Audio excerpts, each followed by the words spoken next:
Waiting for new episodes of The Orville leaves most of us in a state of longing that begins to border on agony. What has our favorite crew been up to while we've been waiting? Did Ed and Kelly have an afternoon delight in their on and off again status? Oh no.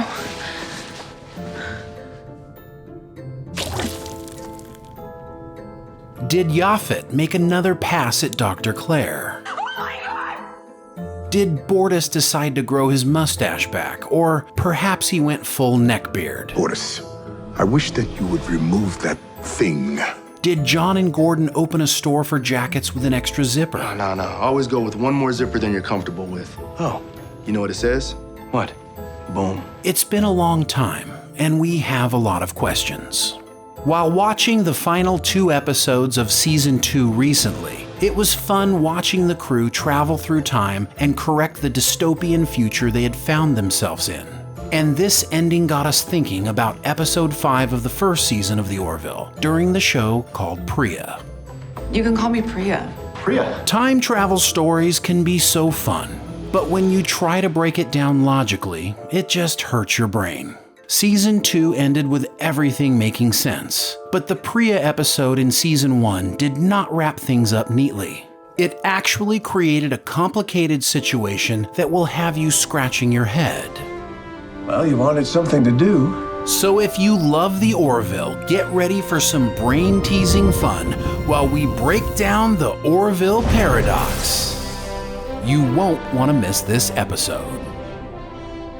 And if you haven't already subscribed to our channel, please do so now, and give us a thumbs up if you want more amazing revelations about your favorite shows. Also, click the notification bell to never miss an episode because YouTube is a fickle mistress. It's a fickle thing. And make sure you stay tuned until the end to see how to get this awesome Orville-inspired graphic design from the amazing artists at mixtees.com. Let's be honest.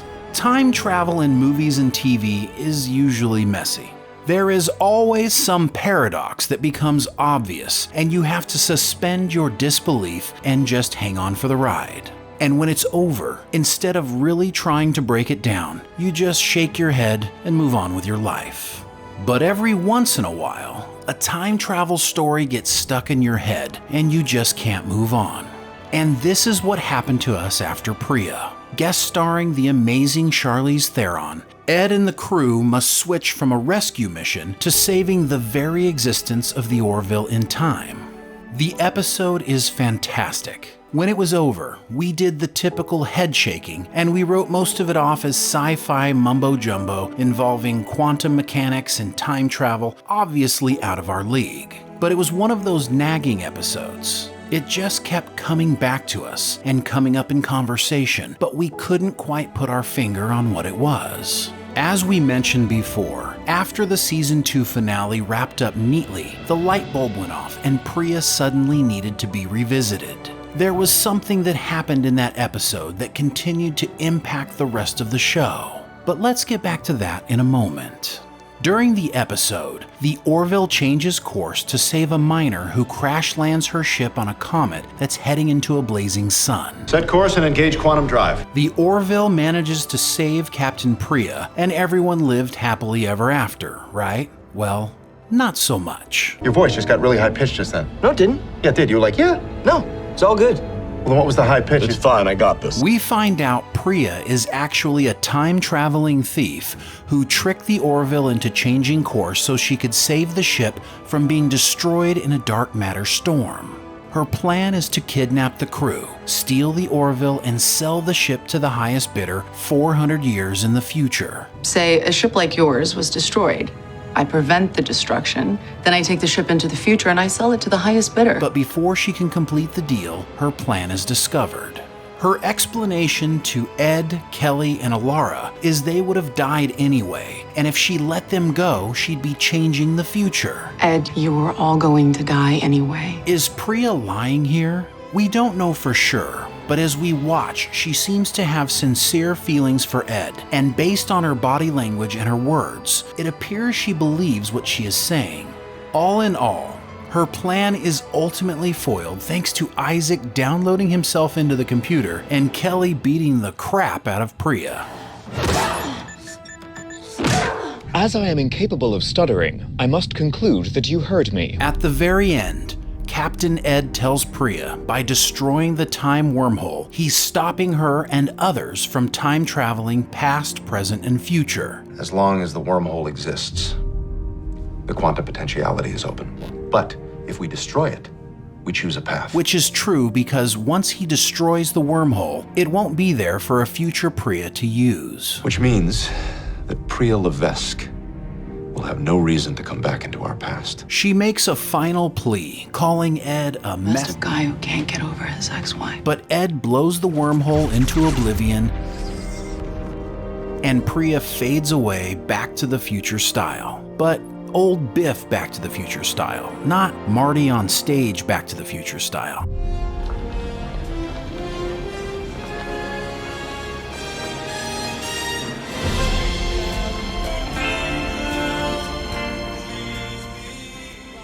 The thing you really need to understand here is that both Ed and Priya fail to realize something.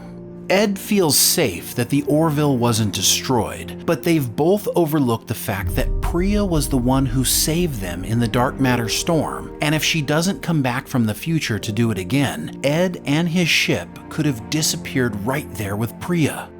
So why didn't that happen? Luckily, Priya coming from the future and causing the Orville to make a course correction to rescue her is the reason the Orville was destroyed in the first place. We're receiving a priority 1 distress signal from the Gatria star system. It's right in our neighborhood.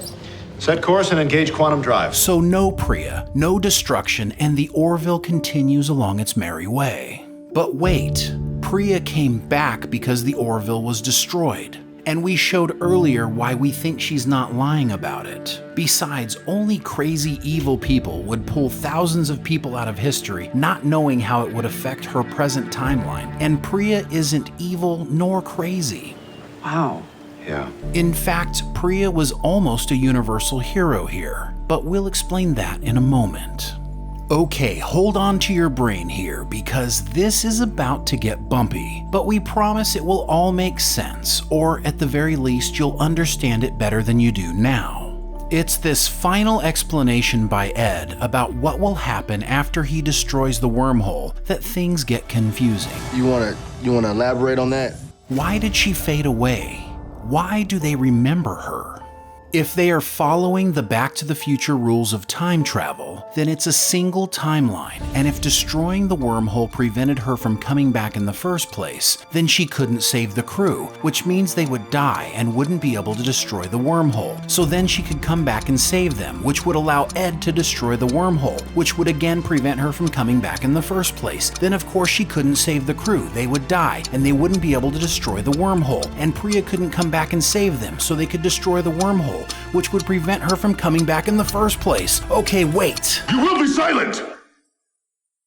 What we can understand from this is Ed's action is creating a time paradox. Destroying the wormhole creates a whole bunch of problems. And thanks to time travel movies and TV shows, people have had to come up with ways to classify these paradoxes based on different levels of confusion. Hot tub time machine. In this instance, we all just accepted what happened because sometimes you don't have enough information and you just have to accept it. But then the season 2 finale confirmed something for us. When Claire gave past Kelly the shot and then promptly disappeared, we have confirmation that the Orville universe is a Back to the Future style single timeline. If you remember in Back to the Future 2, old Biff goes back to the past and gives young Biff the sports almanac. When old Biff returns to the future with a DeLorean, he disappears because the results of what he did erased him from the timeline, which we find out changes everything in Marty's version of 1985. I just want to say one thing. God bless America. A similar thing occurs when Claire goes back into the past to make Kelly forget and go on that second date with Ed. Effectively, that version of Claire is erased, and we assume our normal Orville timeline continues on. This means we can apply the same principle to what happened in the Priya episode, which we thought was the case but couldn't be certain since we didn't see Priya in her future. The events we've laid out thus far make the Priya time travel a predestination paradox. This basically means when a person travels back in time, they become part of the past events and may have even caused the initial event that caused them to travel back in time in the first place. Yeah, it's clear as mud. But the moment Priya took the Orville off course, she created the event that made her come back in time in the first place. And yes, it's confusing, and that's why we call it a paradox, because how could she cause the event to happen before actually going back and causing it? But wait, hold the phone. This version of Priya was actually created as a result of her time travel, so that wouldn't make it a predestination paradox. Now we are talking about a bootstrap paradox. Yes, a bootstrap paradox occurs when an object or piece of information sent back in time becomes trapped within an infinite cause-effect loop in which the item or person no longer has a discernible point of origin. Who comes up with this stuff? And so, one has to ask the question, what if was one of the extraterrestrials? The bootstrap example would be the Terminator. John Connor is created because he sent Kyle Reese back in time to protect him and make it with his mom. This has to keep happening over and over for John to exist, so basically he is creating himself. Priya, in the same way, is created when she travels back in time and causes the destruction of the Orville, which then becomes the reason she goes back in time. But wait, Priya disappeared at the end, which ended the loop, which means it can't fully be a bootstrap paradox either. And since it doesn't fit into either paradox comfortably, we'll just make up our own and call it a reverse predestination bootstrap paradox. Yeah, I got that figured out.